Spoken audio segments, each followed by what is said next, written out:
오늘 본문 말씀은 요나가 물고기 뱃속에서 하나님 앞에 기도하는 기도의 내용입니다.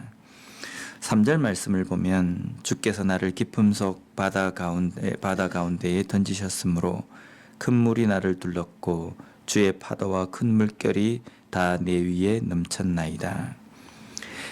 자신이 지금 바다에 빠져서 물고기 뱃속에 있는 이 모든 일들이 하나님께서 하신 것이다. 하나님께서 나를 깊은 바다 가운데에 던지셨다라고 고백하고 있습니다.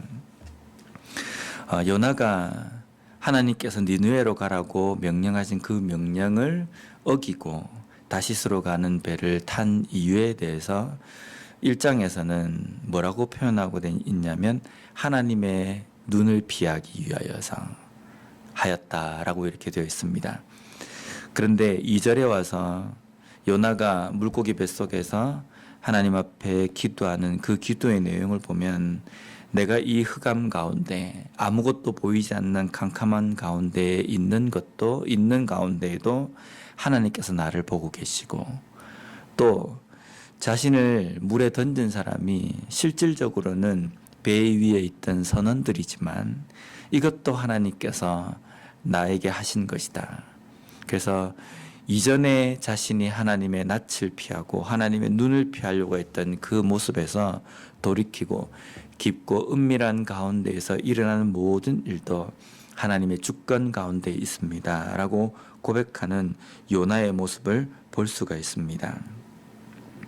그래서 우리는 우리의 삶 속에서 모든 것들, 내 삶에서 일어나는 모든 것들이 하나님의 주권 가운데 있다라고 고백하는 것, 우리의 믿음의 출발점이고 가장 중요한 부분입니다. 내가 은밀하게 행한 이것쯤은 하나님께서 모르시겠지. 우리가 대놓고 그런 이야기는 하지 않지만 실질적으로 우리의 삶을 볼 때 그렇게 생각하고 행하는 것들이 많이 있다는 겁니다. 하지만 하나님은 우리의 생각도 우리의 마음 가운데 깊은 곳에 있는 그러한 것들도 다 감찰하시고 보고 계시는 분이시기에 하나님 앞에 우리가 나아갈 때는 정직하고 또 솔직하게 하나님 앞에 나아가야 됩니다. 요나가 나를 물고기 배 속에 넣으시고 또 나를 깊은 바다 가운데 던지신 분은 하나님이시다라는 이 고백 가운데 담겨 있는 또 다른 뜻은 그러하기에 그 누구도 보지 않는 상황이라 할지라도 하나님은 보고 계시기 때문에 하나님께서 나를 온전히 인도하여 주시고 다시금 회복해 주실 것이라는 그런 믿음의 표현이 여기에 담겨 있습니다. 그래서 4절 말씀을 보면 내가 말하기를 내가 주의 목전에서 쫓겨났을지라도 다시 주의 성전을 바라보겠다 하였나이다.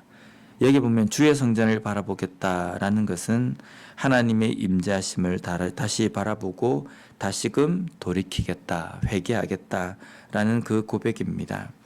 큰 물이 두르고 파도와 물결이 위에 넘쳐서 완전히 고립된 상황이라 할지라도 그 어려움 가운데 있을지라도 내가 하나님을 바라보고 하나님께 다시금 회개하고 돌이킬 때에 하나님께서 나를 붙들어 주시고 회복시켜 주실 것이라는 그 믿음의 고백이라는 겁니다.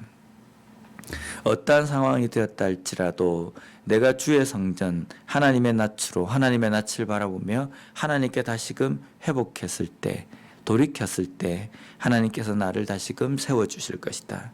이것이 요나에게만 적용되는 것이 아니라 느니웨 사람들에게도 적용이 된다는 겁니다.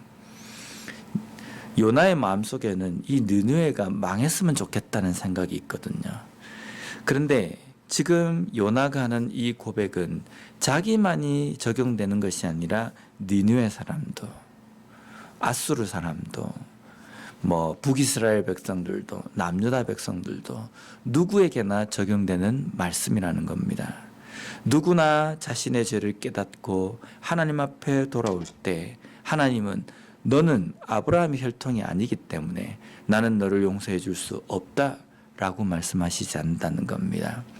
누구나 자신의 죄를 깨닫고 하나님 앞에 나올 때에 하나님께서는 하나님의 백성으로 인쳐주시고 그들을 다시금 회복시켜 주시며 용서해 주신다는 겁니다.